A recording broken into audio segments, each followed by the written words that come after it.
Hey everyone, Ashley Bratzel here. I just finished sewing my squares for this bag and now it needs handles. And what are some easy ways to make handles? I-cords. I hear it all the time.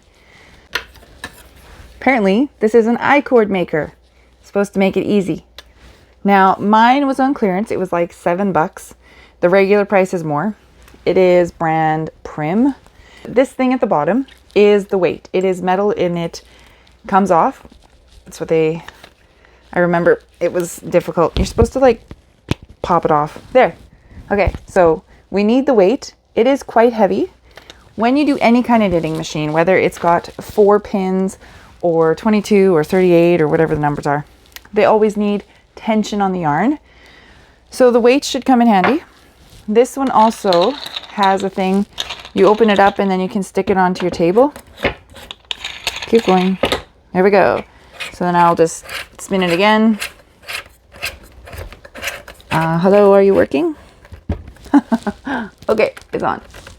Remember that you can't use fluffy yarn. You can't use anything that'll split.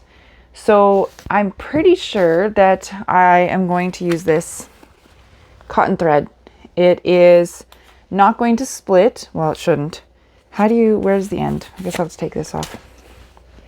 I don't know if it really matches my bag, but we'll give it a try.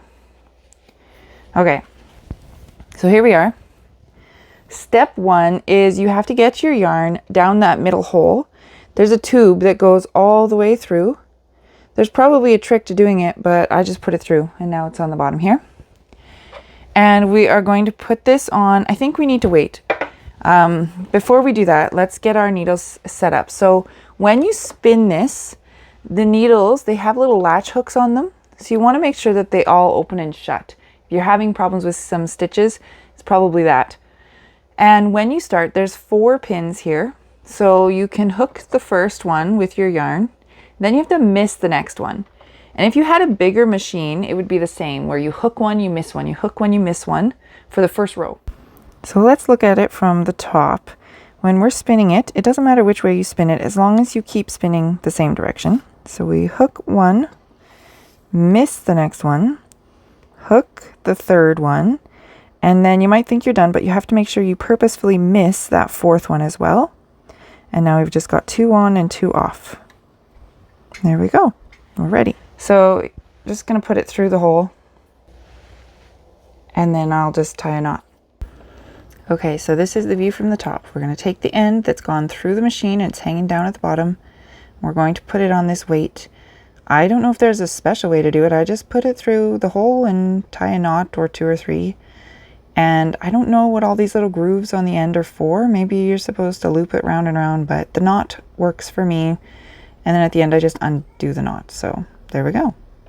Now the tension at the top needs to be as much weight as required to keep that thing hanging kind of at the bottom. And now we're ready to spin. So it has this little groove at the back. It's handy. So we're going to go around and you can maybe see it that the latch hook over here is now being pushed up. So it's closing and it's going to go through the loop of yarn while the next one has no yarn to go through because that's just the first row. So that's okay. It's going to go under.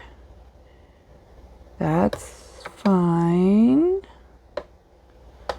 So far everything's working. Oh, I am pulling on this yarn back here too. I should mention that I'm putting tension up here and down here.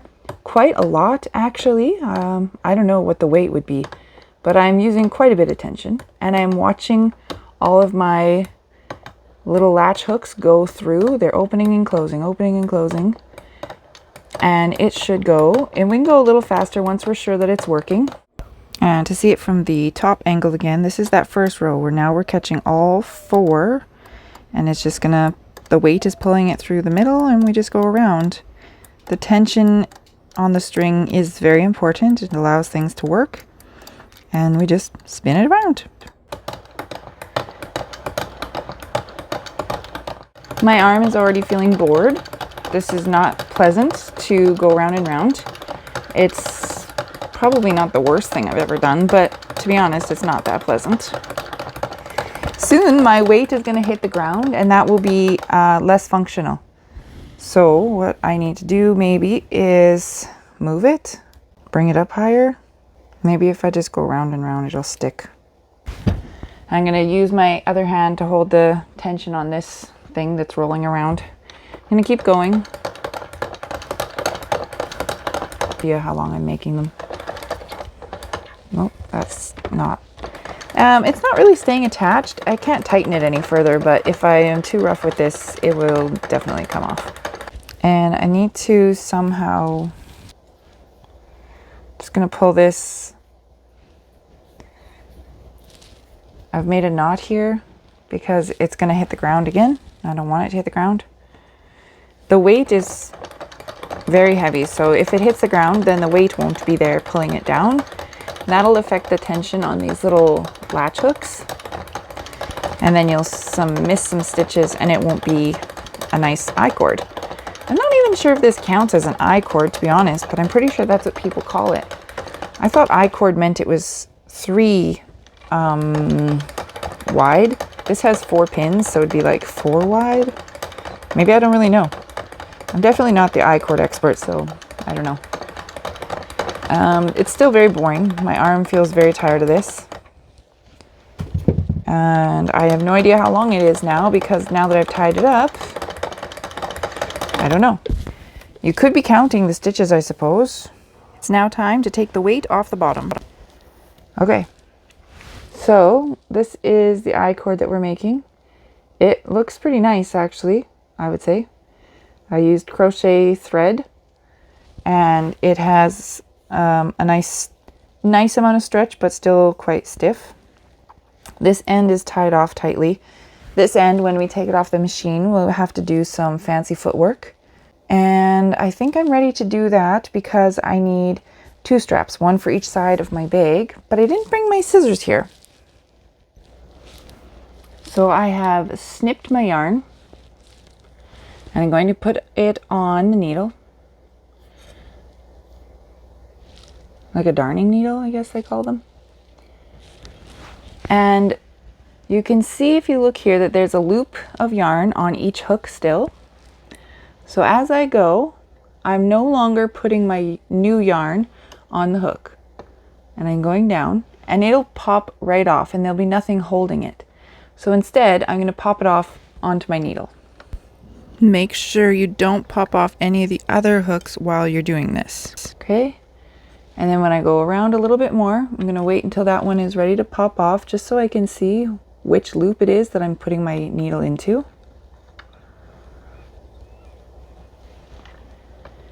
And I don't want to put any new yarn on those needles. Then I'm going to grab this one, putting it on my thread. Oops, watch out for the other needles. And then this one also onto my thread. So I suppose you could pull it up or down, doesn't really matter. So now the ends, I can pull them tight, and I'll make a little knot here. I've gone through every loop, but I would like to go through just through itself again, just to make sure that it's secure. And then a knot to tie it off. That's it. Both ends are secure now, and I can use this to attach to my purse, but I need to make another cord first. And that's it. That's how it works. So that's I don't know, helpful or not. Thanks for watching.